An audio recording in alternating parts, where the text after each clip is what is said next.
Good morning, October 19th, 7:48 a.m., 7:40 a.m., yeah.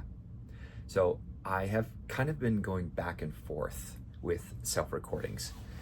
For the last 2-3 months, I have been trying to make these banger self-recordings that, expand 15 to 30 minutes long. They're clipping, they're going to showing footage or in real time, me working or demoing something or prototyping or testing something out. And in doing so, it requires an enormous amount of energy to put the thing together, and I enjoy doing it.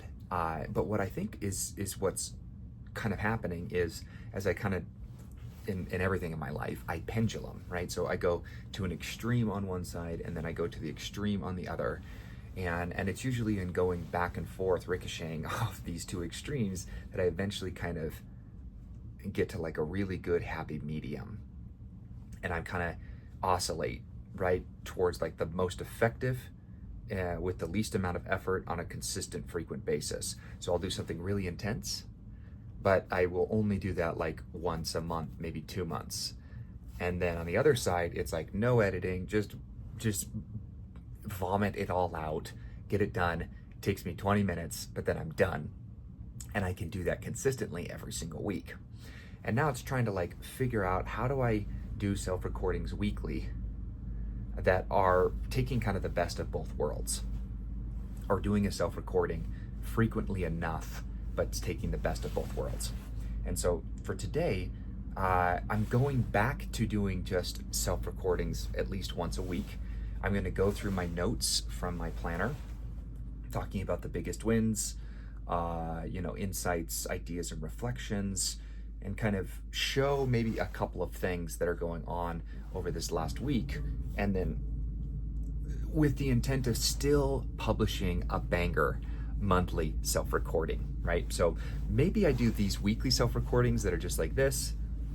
I'm capturing really fantastic footage throughout the weeks, and then culminate it all into like a fantastic monthly self-recording that kind of gives a 20-minute, this is all that happened this last month.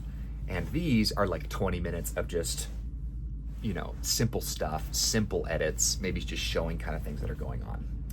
Okay. So biggest wins. The biggest wins I have are right here. And I will show it in this video. Okay. So, insights, ideas, and reflections, we need to go to biggest wins. So for this week, I got a 12-foot long shop table. I learned how to saw stuff. I tested the Canon Pro 200S printer with packaging, the F570 Epson with dye sublimation, the automatic heat press. I hung the lights, got my treadmill and Yeti mic set up. I got Lexi to help with rebranding Jiffy's. It might now be called Smudgies, and she is now CEO. Okay, so let's just go into like my shop room. The lights.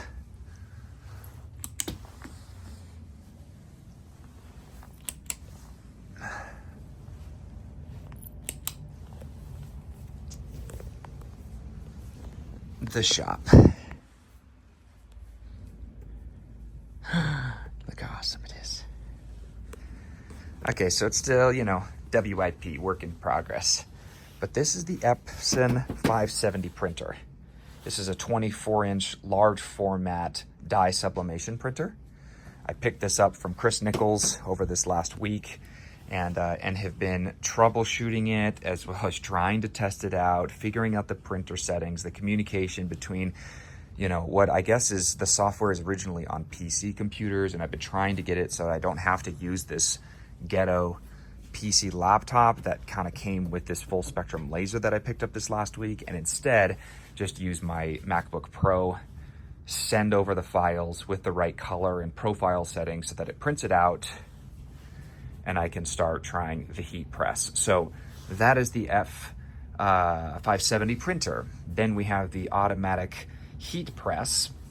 This little bad boy is just a cutie. Funnest feature about it is you can pull out this tray, just kind of like a drawer. Look at that. It's just like one of those regular drawers. and they just applied it to a heat press. I thought that was very novel and innovative. You punch in all the settings, beep, beep, boop, beep, boop, beep, beep, beep.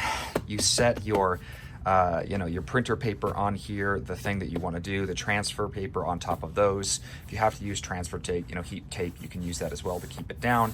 And you slide it in, press this button, and it just kind of, and then goes for as long as you'd like it. And then it automatically goes up. So that's the automatic heat press. Then we have the Canon Pro 200S printer. This is like a professional grade photo printer, but the thing that I love most about it is that it actually prints on 300 GSM paper. Super important because that is the thickness of my packaging, and most like residential, desktop, and even professional printers don't print on paper or cardstock that's that thick. This does. So now, even though I have found a printer that prints on cardstock, this last week has been troubleshooting with the right paper, figuring out whatever the right paper is so that it prints on it properly.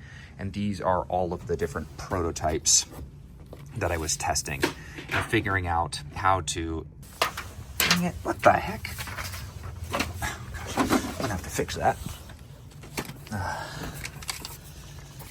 But there was like alignment issues. You can see that the front wasn't printing on the back because it's only a one-sided printer. So I have to take the paper, then stick it in the back, and then let it print out again. So I had to make adjustments in the file, not in the printer settings, so that it look right there, 1 millimeter variance, 1 to 1.5 millimeter variance, 0.5 millimeter variance, and then I perfect it. Then it's doing it on cardstock, and realizing that this cardstock is way too smooth, and so it tore the silicone off the Jiffy, and also it's one-sided, so it just smeared all over the place, right? So it's then finding like what is the right packaging and making it so it actually sticks strong enough. This one was right, but the adhesion and tackiness is mediocre at best. It causes the micro tooth in this uncoated cardstock paper. And so these are all like my notes and experiments in trying to find the right paper with the right color settings, the right printer settings, and the right file settings so that I can find a 300 GSM cardstock paper to use in my Canon Pro 200S printer so that it prints out perfectly packages just like this, right? So the stickiness is there, the packaging is there, the print is there. I'm not getting this like white speckles or anything like that because it's an uncoated material, so all of that kind of stuff. Then we have the Hannah Rose's full spectrum CO2 laser, the 40-watt laser. I didn't even get around to using this week, because I was running into so many freaking problems with this thing, and this thing, and this thing, and trying to figure out like, how do I get this thing to print out the right kind of color profiles so that I can heat press it on this and not just continually coming up with these like mediocre, super greenish, non-poppy results and having to, again, tweak stuff on this, tweak stuff on this, tweak stuff on my laptop, all kinds of stuff to just try to get this figured out. So I haven't even got to this, but this is the 40-watt CO2 laser that I picked up from Hannah Rose's. And now this Hannah Rose's, this is called my Hannah Rose's full spectrum laser. And it only works with PC. Figured that out basically when I got there, and I was like, man, I'm already committed. I don't want to, now what am I going to do? I'm going to leave, but it's only PC related. So now I've got to figure out a way to have my Macintosh computer talk with this HP, and then have this thing be the intermediary between my MacBook and this, communicate with this so that it'll print out the print file so then I can laser cut these designs. And this is all so that I can just make custom made samples for brands so that I can then go in front of them and then demo them and land larger purchase orders. And then coming over here, I set all this area up. I got my treadmill set up. I got my standing desk set up. And then what's cool is you just press this button here. Light comes on, power comes on to the additional monitor, the treadmill fires up, Now I can just bring my laptop, keyboard, mouse, hook up the monitor, the additional monitor, continually charge it, have access to a Yeti mic that I can be talking to, oh, let us now record while walking, right? So I can put in, and then I have it set so that the audio pickup is only right here between 3 to 4 inches from my mouth, so it doesn't pick up any of the sound from the treadmill, so I can be productive while being effective, getting multiple things done at the same time. And then I'm finished, I shut down my laptop, and instead of going beep, beep, beep, beep, boop, beep, boop, beep, I just go bop, and everything turns off. And then I'm on to the next station. So that was the shop room and all the stuff that I got figured out. Oh, I forgot to even show you. Look, this is the 12-foot table. Yeah, so I had to saw this off. Tyler allowed me to take his saw, my next door neighbor. So I sawed that off. I had to saw a couple of other pieces. I had to, stick stuff in the frame and all that deal. But anyways, it was like 4 inches too long, and it kind of stuck out in this little pathway. So I had to cut that off. I did all of that as well. And honestly, I think it looks freaking awesome. It looks freaking awesome. Yeah, it's dated. Whatever. They work as drawers. Okay. All right. Let's figure this out. Boop. Boop. So, 12-foot long shop table, saw stuff, Canon, packaging, Epson, automatic heat press, set up the lights, got the treadmill, and then I got Lexi's help rebranding the Jiffies. Boom. She's got a lot more that she's wanting to do, right? But just look how much cleaner this is than this, right? And this was kind of like transition from what it used to be, which was this.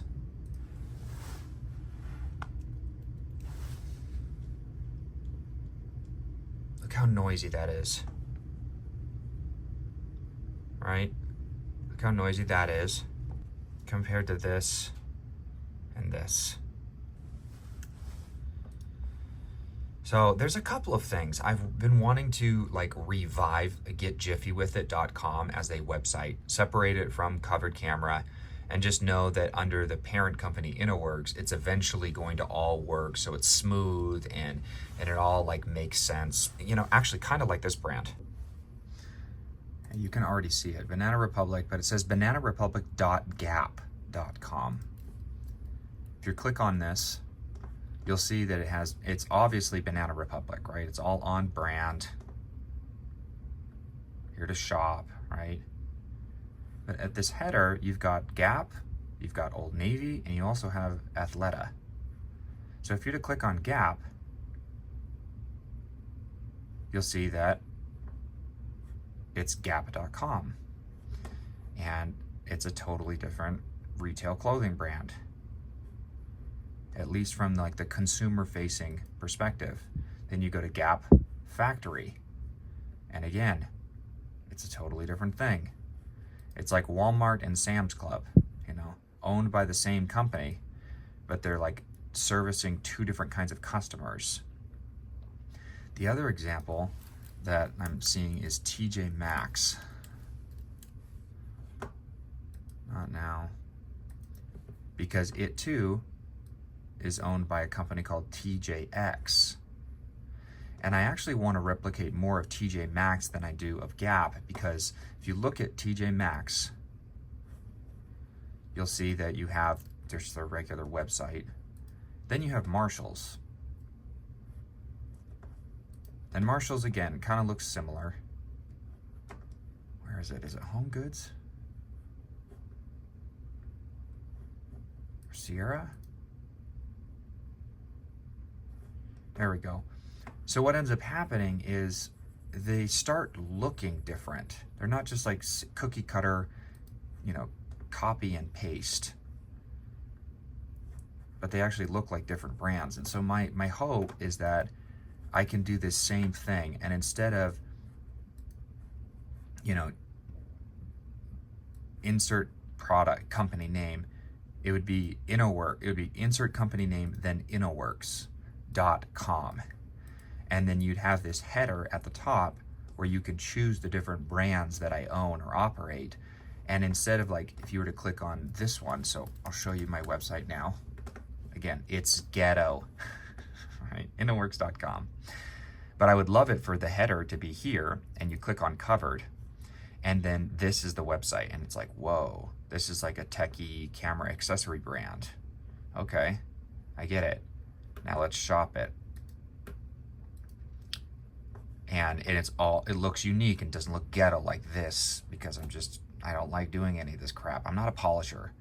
I'm an initiator, and I need to find follow-uppers and polishers to make everything on brand and look pretty and all that stuff, which is why I'm like so excited to be working with Lexi, because she's so good at this stuff, the polishing and the branding and making everything like cohesive and beautiful, which is one of her many traits.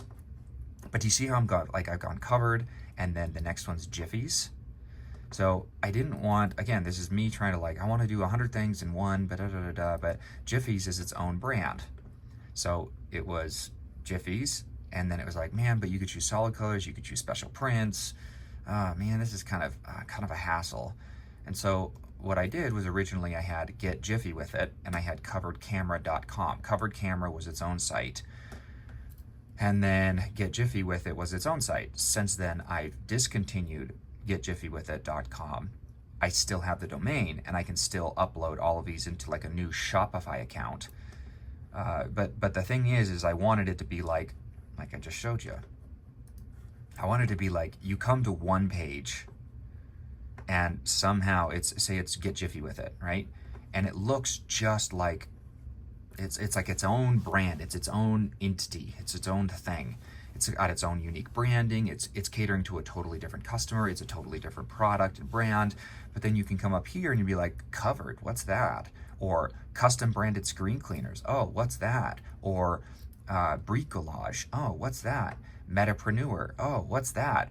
Rubicon. Oh, what's that? And you click on it, and when clicking on it, it'll say rubicon.innoworks.com. getjiffywithit.innoworks.com, covered.innoworks.com. And they're all uniquely branded. So they stand alone as their own, from a front side perspective, from a consumer facing perspective. They are a front facing, siloed, individual brand and identity. But somehow they're like connected by this header. You know, all of them have these same headers, and they all kind of like link back to one another, kind of like there's this hub, which is Innoworks, and then they have all these nodes to these different brands, which are like the offspring of Innoworks, just manifestations of me, right? And then, but they all link back, but they all can stand by themselves as these like holocratic individual entities and brands. And then they can shop, and it's front-facing siloed, but it's also front-facing consumer-focused. So it's like what the Get Jiffy With It website is going to look way different. It's going to look a lot more like this: clean, cute, simple, minimalist, but with it's like this convergence between techie and women at colors and aesthetics. You know, and kind of finding the two, whereas, you know, Covered is really hardcore, monochromatic, consumer electronics, front-facing kind of brand, right? So yeah, anyways, I've been getting Lexi's help, and it's like, she wants to call these smudgies Get Jiffy With It, and Jiffy's is the actual parent company. The grandfather, you could say, is Innoworks. It had an offspring, which is Get Jiffy With It.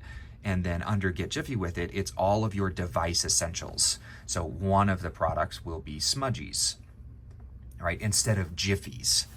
And then, you know, when I come up with the num-nums, and they're those, you know, the little like it's same material, same cloth, but it's used for a different application, right?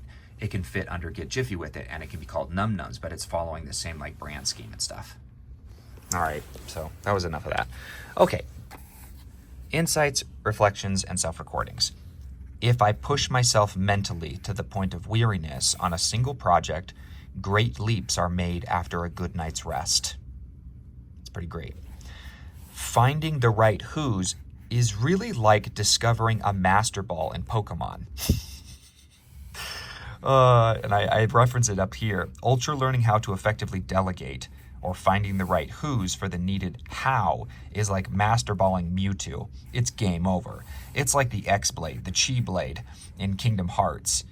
And it was proven with Rocky, the who, in building out the website, the how and the what. Synergy outperforms both stats and scale. So let me show you my custom branded screen cleaners website.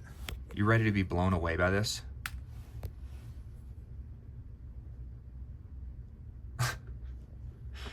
Rocky built this out in like 48 hours. Look how clean and beautiful it is.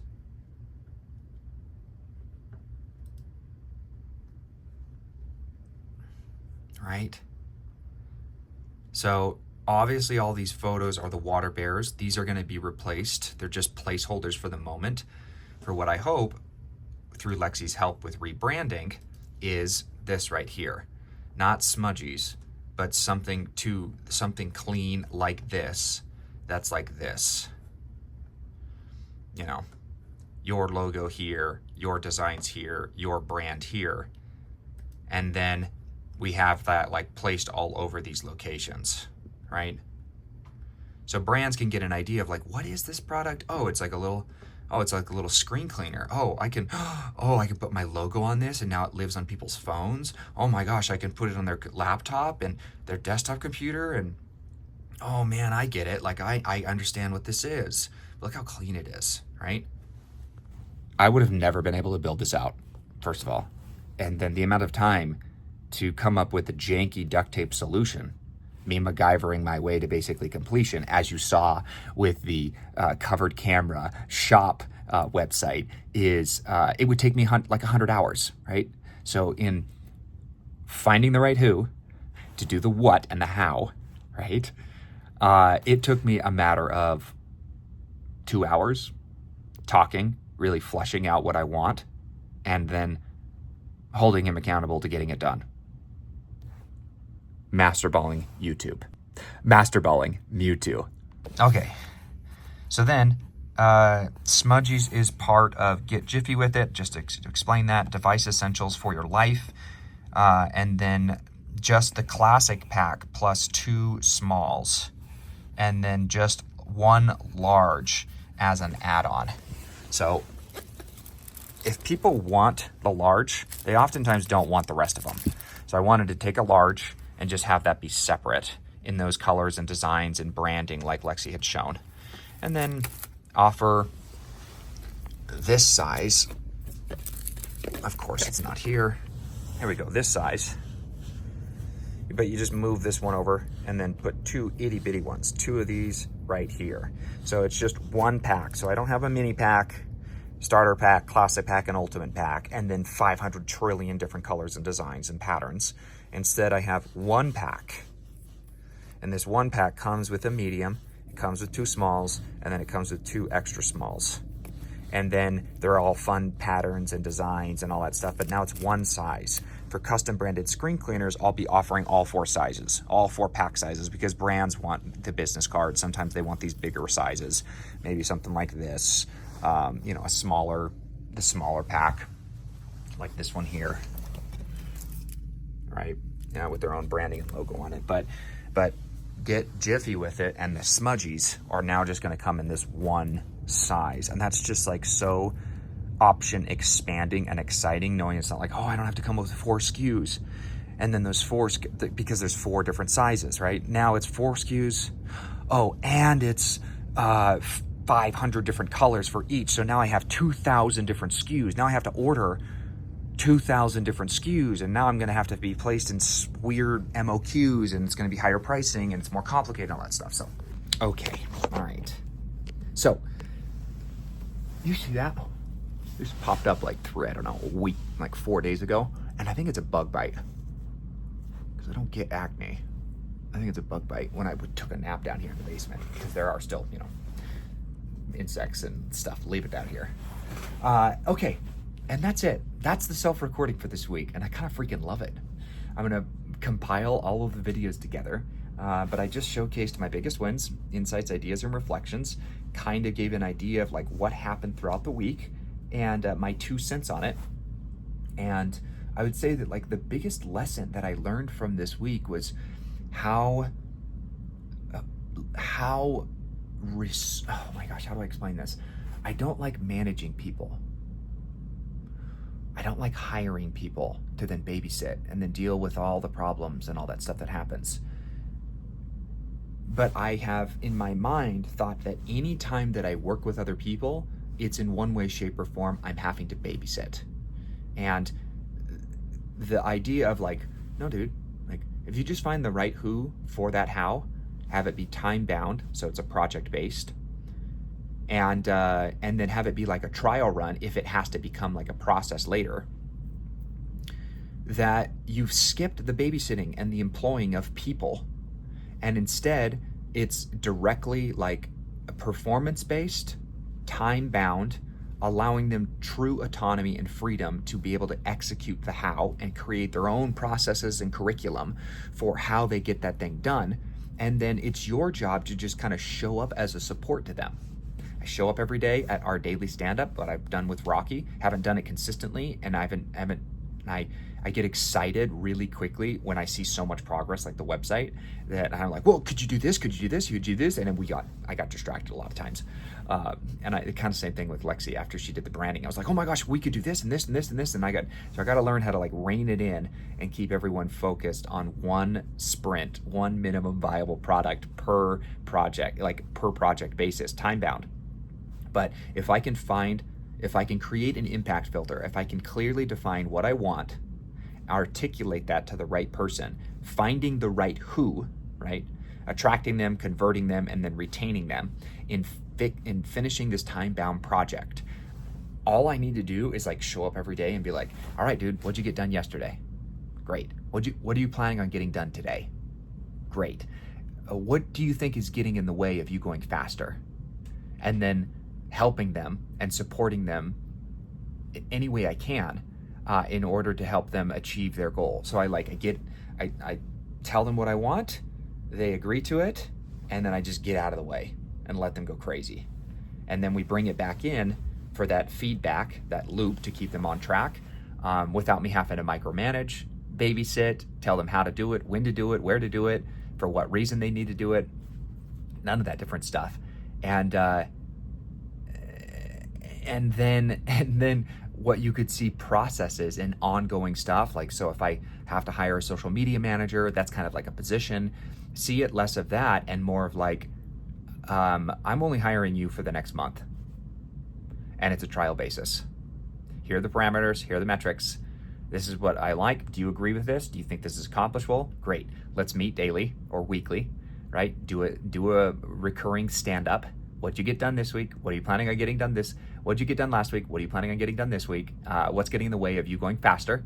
Let them go. And then at the end of the month, it's like, okay, I don't think we need your services anymore. Or, hey, we didn't meet the metrics we thought. Or like, okay, I've got another project. I want you to maintain this stuff, but here's how we're going to grow this position. And are you up for it? And that has been completely remarkably big, especially when working with Connor across the street and trying to figure out like real estate investing, deferring taxes through like specific real estate code and stuff. The idea of like,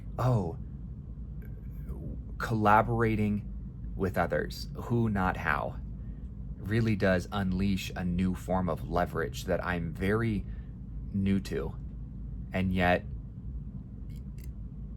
it requires very little in like kind of mastering to effectively delegate in this way, such that like it allows you basically infinite possibilities. So this last week was good. And that is where I will end it for this week's self-recording.